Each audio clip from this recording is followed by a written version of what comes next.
دور حاضر میں اٹھنے والا ایک فتنہ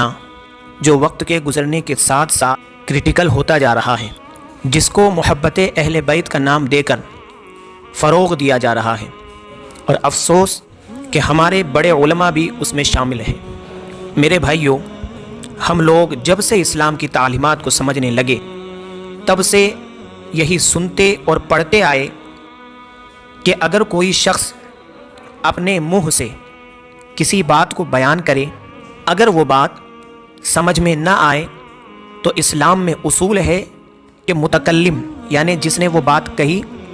اس کو یہ حق حاصل ہے کہ وہ اپنی بات کو دوبارہ وضاحت کے ساتھ پیش کرے، اور سننے والوں پر یہ ضروری ہے کہ وہ سامنے والے کی پہلی والی بات کو چھوڑ دے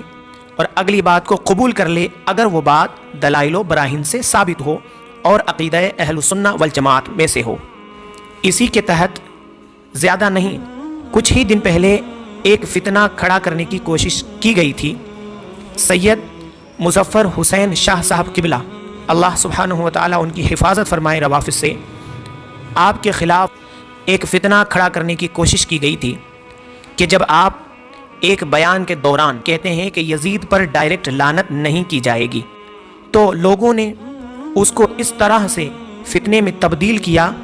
کہ مظفر حسین شاہ نے یزید پر لعنت کرنے سے منع کیا ہے، معاذ اللہ۔ اور یہ بات میں یہاں کیوں بول رہا ہوں کہ میں امید رکھتا ہوں کہ کوئی اور نہ صحیح لیکن سید مظفر حسین شاہ صاحب کو تو سوچنا چاہیے ڈاکٹر جلالی کے معاملے میں، کیونکہ وہ خود کچھ دن پہلے اس مرحلے سے گزر چکے ہیں کہ جب انہوں نے ایک بات سمجھانے کے لیے مثال دی تو ایک بڑے گروہ نے حضرت کو یزیدی اور پتہ نہیں کیا کیا بول دیا، معاذ اللہ۔ میں سوال کرتا ہوں سید صاحب قبلہ سے، اگر مجھ فقیر کی بات حضرت تک پہنچ جاتی ہے تو میں سوال کرتا ہوں کہ کیا آپ کے خلاف اس وقت علماء نے مورچہ کھولا یا پھر آپ کو وضاحت کا موقع دیا؟ اور یہاں ساتھ ہی میں یہ بھی عرض کر دوں کہ کوئی میری اس بات کی انٹینشن کو غلط نہ لے کہ میں معاذ اللہ حضرت پر اعتراض کر رہا ہوں۔ ہم نے تو الحمدللہ سب سے پہلے حضرت کی تائید میں ویڈیو اپلوڈ کری تھی اپنے چینل پر، جب حضرت کی وضاحت بھی نہیں آئی تھی اس سے پہلے ہی ہم نے حضرت کی تائید فرمائی تھی، کیونکہ ہم یہ اصول جانتے تھے کہ اپنی بات کی وضاحت متکلم ہی سب سے اچھی پیش کر سکتا ہے۔ تو ساتھ ہی میں یہاں یہ بھی عرض کر دوں کہ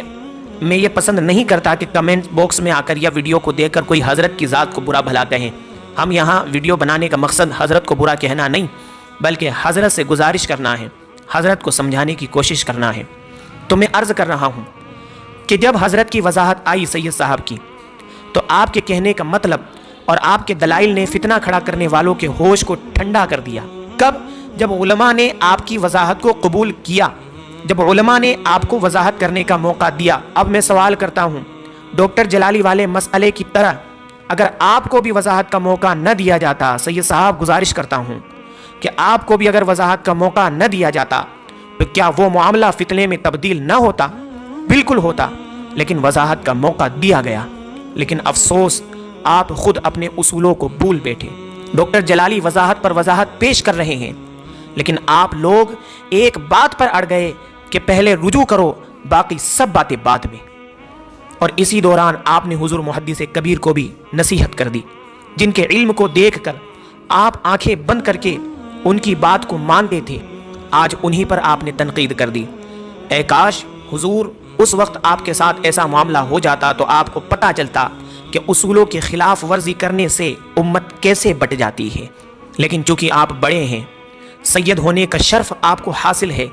تو آپ محدث کبیر پر تنقید کر دے، آپ کو کون منع کر سکتا ہے؟ لیکن سیدی وہ مرتبہ کیسا، وہ سیادت کس کام کی جو امت میں ایک بڑے فتنے کو بڑھانے میں شامل ہو؟ میرے سرکار، آپ تو اس مرحلے سے گزر چکے تھے، تو آپ کو تو کم سے کم ڈاکٹر جلالی کی وضاحت کو قبول کرنا چاہیے تھا۔ اور میں تو کہتا ہوں ڈاکٹر جلالی کو چھوڑے، ان بزرگوں کی ذرا سوچ لیتے حضرت، جنہوں نے اپنی کتابوں میں اجتہاد، خطا، لغزش وغیرہ کے الفاظ اہل بیت اطہار کے لیے لکھے ہیں۔ صرف یہ کہنے سے کام تھوڑی چلے گا حضرت کہ یہ تو 100-150 سال پرانے ہیں، ان کی بات نہ کرو، سلف کی بات کرو۔ باقی چھوڑیں، پیر مہر علی شاہ رحمہ اللہ تعالیٰ کی کتاب کو ہی صحیح سے پڑھ لے، جس میں پیر صاحب نے مولا کائنات مولا علی کرم اللہ تعالی وجہہ الکریم کے لیے لغزش کے جملے لکھے ہیں۔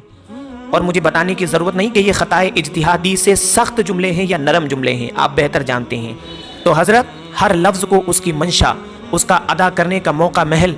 کس ضمن میں پیش کیا، یہ سب دیکھے بغیر صرف گستاخی کا فتویٰ ٹھوک دیں گے تو پھر تو ہم سمجھتے ہیں کہ اس گستاخی سے نہ تو پیر مہر علی شاہ بچ سکے ہیں، نہ ہی امت کا کوئی امام بچ سکا ہے۔ باقی آپ ہوش کے ناخن لے حضرت، ہماری اوقات نہیں کہ آپ سے کچھ بولے سوائے تنبیہ اور گزارش کرنے کے۔ آپ آل رسول ہیں، ہم آپ کا ادب کرتے ہیں اور ادب کرتے رہیں گے انشاءاللہ، آپ ہمارے سروں کے تاج ہیں۔ لیکن حضرت آج سنیت کو بچانے کا وقت ہے، آپ میدان میں آئیں اور حق کا ساتھ دے۔ جس طریقے سے علماء اہل سنت نے آپ کو وضاحت کا موقع دیا تھا اور آپ کی وضاحت کو دلائل و براہین کے بعد قبول کیا تھا کہ اگر آج میں غلط ہو گیا تو فقہ حنفی کا ہر وہ شخص غلط ہو جائے گا جس نے یہ مسئلہ لکھا یزید کے بارے میں، تو آج آپ یہاں غور کریں کہ آج اگر ڈاکٹر جلالی غلط ہوتے ہیں تو ہر وہ شخص غلط ہو جائے گا جس نے یہ مسئلہ لکھا۔ باقی حضرت اس سے زیادہ ہم کچھ نہیں کہہ سکتے، دعا ہی کر سکتے ہیں کہ اللہ سبحانہ و تعالی سبھی کو حق سمجھنے کی توفیق عطا فرمائے۔